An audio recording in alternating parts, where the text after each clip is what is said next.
സുസ്ഥിര വികസനം ലക്ഷ്യം വെച്ച് തൃത്താല മണ്ഡലത്തിൽ നടപ്പാക്കുന്ന സുസ്ഥിര തൃത്താല പദ്ധതിയുടെ ജലസംരക്ഷണ മാതൃക പാലക്കാട് ജില്ലയിൽ വ്യാപിപ്പിക്കുമെന്ന് തദ്ദേശ സ്വയംഭരണ വകുപ്പ് മന്ത്രി എം പി രാജേഷ് കൂറ്റനാട് നടത്തിയ വാർത്താ സമ്മേളനത്തിൽ അറിയിച്ചു. ജലസംരക്ഷണ മേഖലയിൽ തൃത്താല മണ്ഡലം കൈവരിച്ച നേട്ടത്തിന്റെ അടിസ്ഥാനത്തിലാണ് പദ്ധതി ജില്ലയിൽ വ്യാപിപ്പിക്കുന്നതെന്ന് മന്ത്രി പറഞ്ഞു. പദ്ധതിയുടെ ജില്ലാതല പ്രഖ്യാപനം ജൂൺ 5-ന് പാലക്കാട് നടക്കും. ചടങ്ങിൽ വൈദ്യുതി വകുപ്പ് മന്ത്രി കെ കിഷൻകുട്ടി പങ്കെടുക്കും.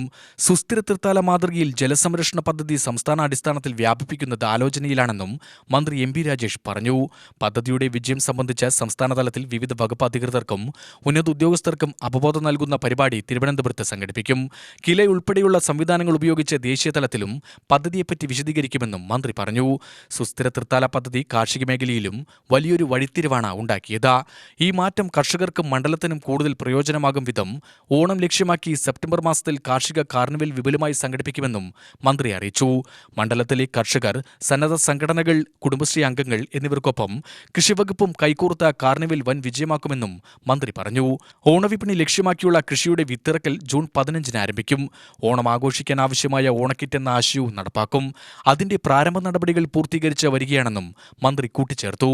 സുസ്ഥിര തൃത്താല പദ്ധതിയിലൂടെ കൈവരിച്ച നേട്ടങ്ങളും മന്ത്രി വിശദീകരിച്ചു.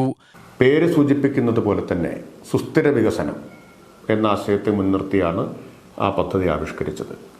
അതിൽ ജലസംരക്ഷണം, അതുപോലെ കൃഷി പ്രോത്സാഹിപ്പിക്കുക, മണ്ണ് സംരക്ഷണം, ഇത് മൂന്നും അതിൻ്റെ പ്രധാനപ്പെട്ട 3 സ്തംഭങ്ങളായിരുന്നു.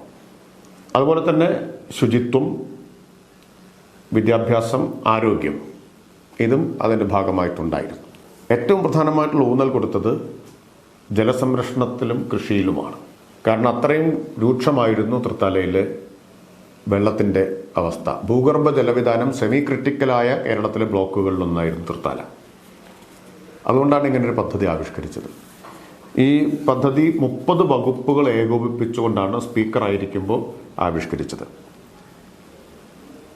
30 സർക്കാർ വകുപ്പുകൾ അതിൻ്റെ കീഴിൽ നടപ്പാക്കുന്ന വിവിധ പദ്ധതികളെല്ലാം ഏകോപിപ്പിച്ചു. അതിൽ ജില്ലാ ഭരണകൂടം, ഹരിത കേരള മിഷൻ, തദ്ദേശ സ്ഥാപനങ്ങൾ എന്നിവരെയും ഇക്കാര്യത്തിൽ ഉപയോഗിച്ചു. കാർഷിക സർവകലാശാലയും ഫിഷറീസ് യൂണിവേഴ്സിറ്റിയും പോലുള്ള സ്ഥാപനങ്ങൾ അവരുടെ അതിലെ വിദഗ്ധന്മാരുടെ സേവനം ഉപയോഗിച്ചു. പ്ലാനിംഗ് ബോർഡിലെ വിദഗ്ധന്മാരുടെ പിന്തുണയും മാർഗനിർദ്ദേശങ്ങളും ഇതിനുപയോഗിച്ചു. UTV news, Palakkad.